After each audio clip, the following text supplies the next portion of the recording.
situation s'empire à travers le stade.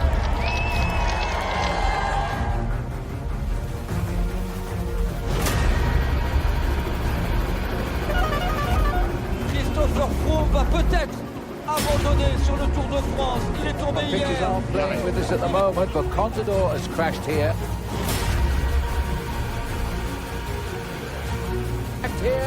And this could be the end of second place in the Tour de France.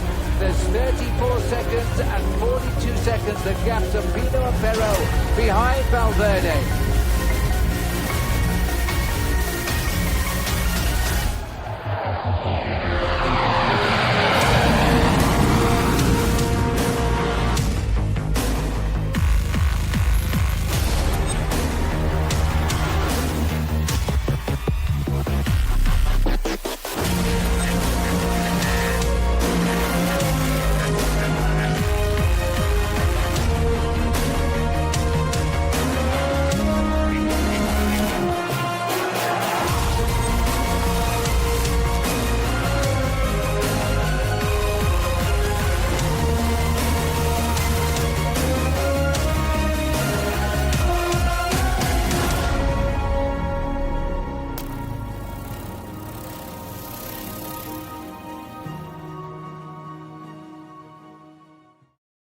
Que les équipes françaises sont piégées avec AG2R, avec Groupama, mais également avec Arkea.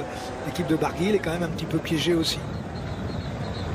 Donc la Bahreïn aussi, Bahreïn de Nibali. Donc si je vous entends, on pourrait penser que cette contre-attaque finalement n'est pas composée avec les équipes souhaitées et qu'elle risque d'être rejointe par le peloton assez rapidement. Forcément, ça oblige surtout des équipes à rouler derrière, à se découvrir et à s'employer pleinement.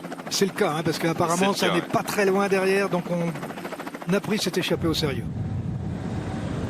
La Bahreïn, elle a des bons coureurs encore qui auraient dû être présents à ce moment de la course, avec Dylan Teuns, avec Caruso, avec Bernsteiner. On va vite le savoir, bientôt la deuxième montée. On va vite savoir qui roule derrière. Et tout l'intérêt qu'ils ont de rentrer, de revenir très rapidement sur ce groupe qui est dangereux. Mais regardez, on s'entend pas très bien quand même. Les coureurs s'observent, se jaugent. Il y a aussi, il faut le signaler, 2 coureurs de la formation Jumbo-Visma. Ça gêne peut-être leurs compagnons d'échappée. Oui, puis ils ont surtout besoin de respirer un tout petit peu avant d'attaquer l'ascension. Tout simplement. Donc ils lèvent tout ça. Non pas qu'il y ait une mésentente dans le groupe, mais bon, on a besoin un petit peu de faire baisser un peu les lactates pour attaquer l'ascension. Et on y est justement dans cette ascension avec Hugh Carty ici en première position. Très à l'aise dans les ascensions avec pourcentage. Parce que maintenant dans cette ascension il faut gérer aussi, on ne peut pas monter à n'importe quel rythme. L'équipe Movistar qui roule. Avec 15 secondes de retard, Cyril, par rapport au groupe de poursuivants. 15 secondes, c'est pas grand chose quand même. Ballerini. Oui, mais il faut les boucher. Voilà, Ballerini a été rejoint. Rappelons que le coureur au maillot bleu turquoise de l'équipe Astana était auparavant dans l'échappée du jour, qu'il a cédé lors de la première ascension. Il a même littéralement explosé avec un Jacopo Mosca qui s'est détaché seul en tête. Et là maintenant il est repris par le groupe de poursuivants. Il va être repris d'ailleurs par le peloton. Il ne cherche pas, bien sûr, il ne peut pas suivre le rythme de la course après l'effort qu'il s'est imposé durant ces kilomètres d'échappée. Oui, et un écart qui ne bouge pas, toujours 15 secondes. C'était plus la Movistar qui roulait en tête de peloton d'ailleurs. Ils sont écartés, ils reviennent.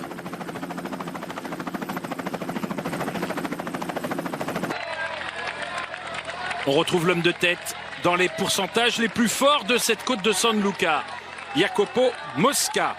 Mosca qui n'en est pas à sa première échappée au long cours sur le Tour d'Émilie, puisqu'il y a 2 ans déjà, il était présent dans cette échappée, parti pratiquement dès le départ. L'année dernière, c'est Orsini qui lui était déjà présent dans l'échappée matinale, Umberto Orsini, que l'on n'a pas vu, qui n'a peut-être pas encore été repris par les coureurs intercalés.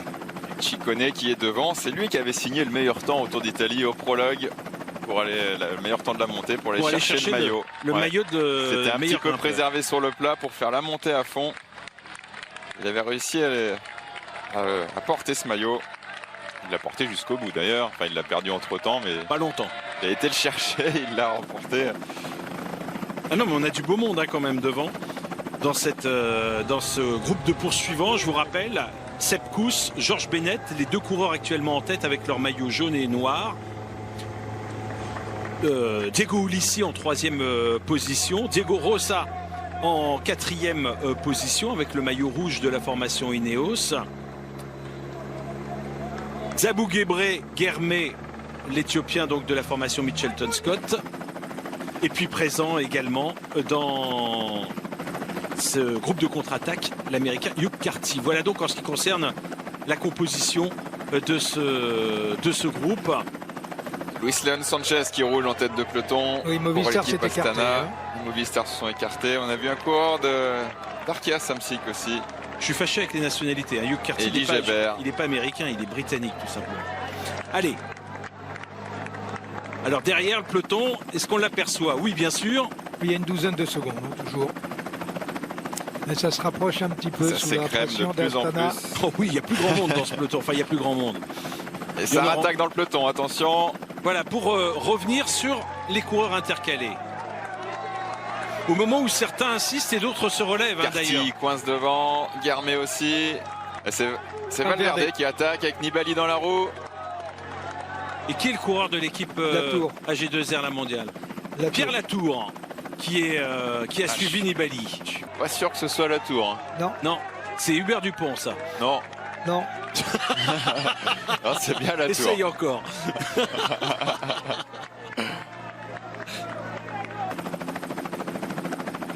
Voilà, on va vers un regroupement partiel et pas général. Oh là là là là, ça écrème de partout.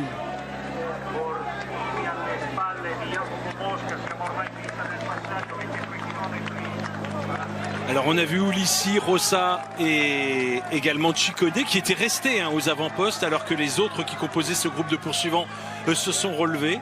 Et on aperçoit donc Valverde, Nibali notamment parmi les coureurs qui ont opéré la jonction. Il y a un coureur de l'équipe Groupama FDJ qui est un petit peu plus loin derrière, vous l'apercevez, qui est en train de recoller à l'arrière de ce groupe. C'est Rudy Mollard qui vient se glisser donc aux avant-postes à son tour. Enfin aux avant-postes. Oui, aux avant-postes.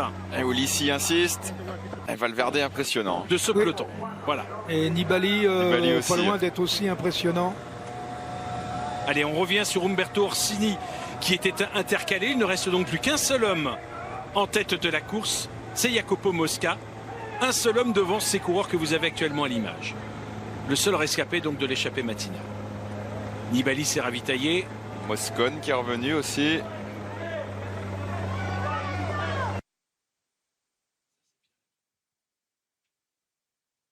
Allez, Jacopo Mosca qui est passé en tête sur la ligne d'arrivée.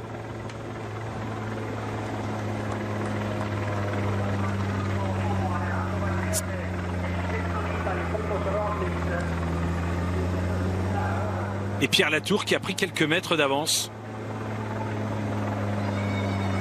sur, vous le voyez, Giulio Ciccone. C'est un peu présomptueux à 30 km de l'arrivée. Qu'est-ce que vous en pensez, Jérémy Roy? Voilà, c'est débridé là, donc c'est vrai que. Vous croyez qu'il cherche tout simplement à recomposer un groupe à l'avant de la course, qu'il durcit en espérant que certains coureurs se détachent? Ouais, regarde, il profite de cette montée qui s'est faite de façon très très rapide, qui en a mis partout. L'écart est fait, alors que derrière on a une réaction d'un Ça coureur d'équipe temporise, Groupama. Il a raison, enfin, après c'est bien d'anticiper aussi, s'il arrive après à gérer son effort, gérer le pied, lisser sa montée prochaine. C'est bien vu. 1 minute de retard par rapport à l'homme de tête. Rudy Mollard. et derrière le 9 peloton. secondes. Bon, les écarts sont très minces, évidemment.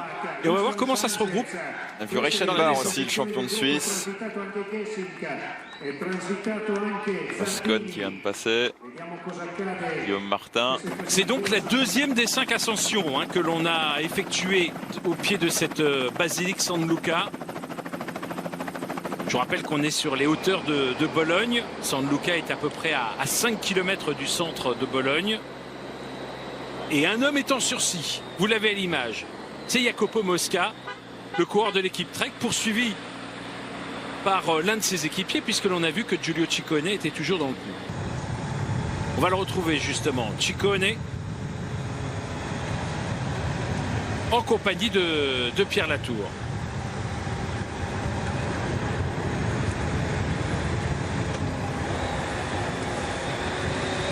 Et là, apparemment, un écart a été creusé par les deux poursuivants.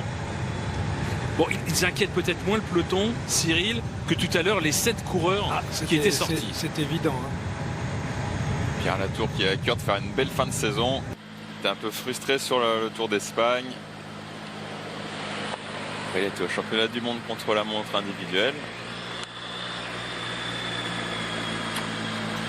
Maintenant, place à la dernière partie de saison. Course en Italie. Rappelons-le, il a été blessé en début d'année. Une année un petit peu blanche pour lui. Ce serait bien qu'il aille chercher des résultats pour finir la saison en pleine confiance. Oui, c'est important de bien finir la saison pour le moral avant tout. Pour le moral, pour passer un bon hiver, effectivement.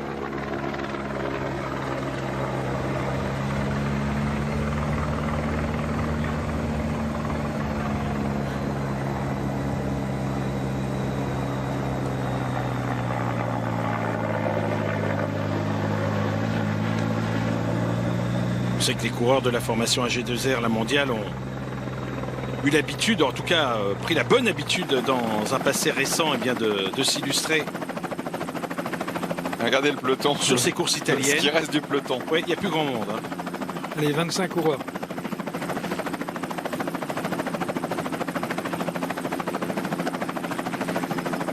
Cody Mollard s'est fait rattraper. Alors je vois pas de Gaudu. Est-ce que Barguil est présent?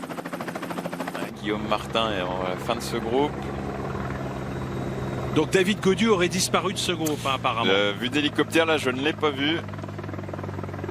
Oui, je vous disais que sur ce Tour d'Émilie, la formation AG2R La Mondiale avait pris l'habitude de jouer placé ces dernières années.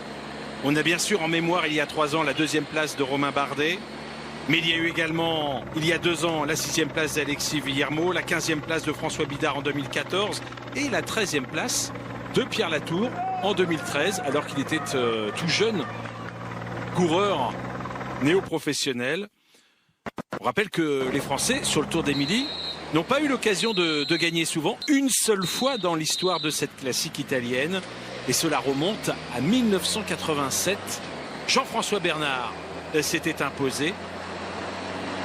Romain Bardet, Luc Leblanc, Charlie Mottet, Gilles Delion et Yvon Madiot, le directeur sportif de David Gaudu, ont eu l'occasion de monter sur le podium de cette classique, mais les Français n'ont quand même pas souvent connu la réussite. Alors pour l'instant, Mosca a donc 50 secondes d'avance, je dirais plus que 50 secondes d'avance sur les 2 poursuivants. Et puisque l'on parle de Pierre Latour et de Giulio Ciccone, ils ont quand même une trentaine de secondes d'avance sur ce qu'il reste du peloton. D'ailleurs, on voit que Ciccone est en train d'attaquer Pierre Latour. C'était, je pense, une erreur de trajectoire de Pierre Latour dans la descente. L'équipe Trek, visiblement très efficiente sur ce Tour d'Émilie. Oui, je pense que Pierre Latour, il a dû se rater dans la petite épingle à cheveux là.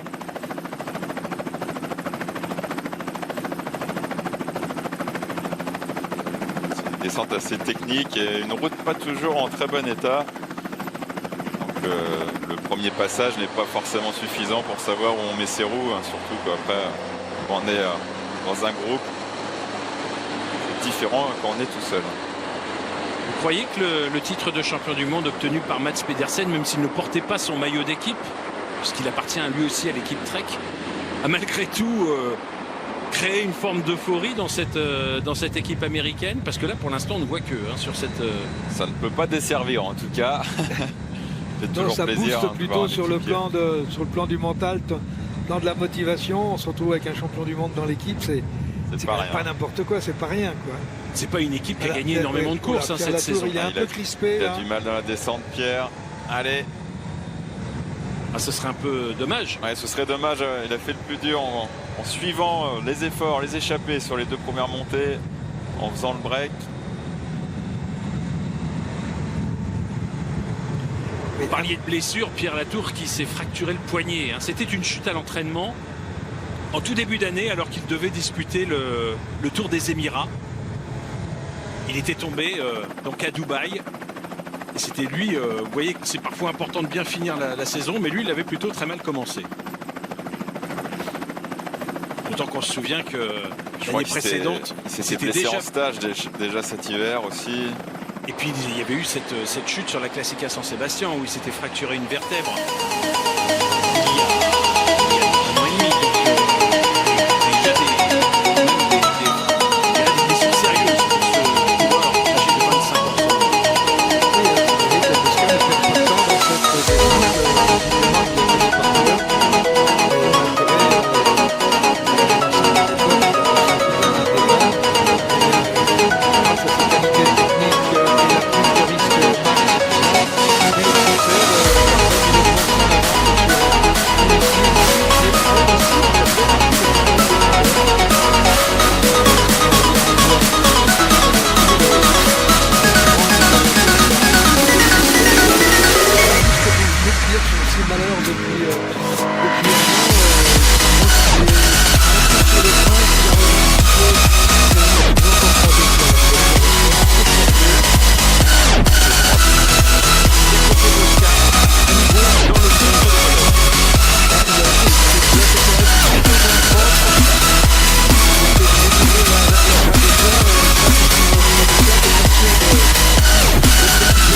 Ça peut que lui faire du bien de passer sur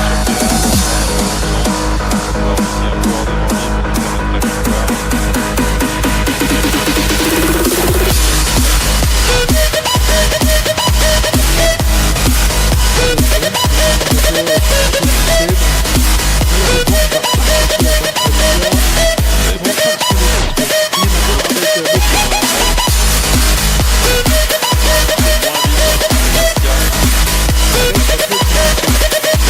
aussi un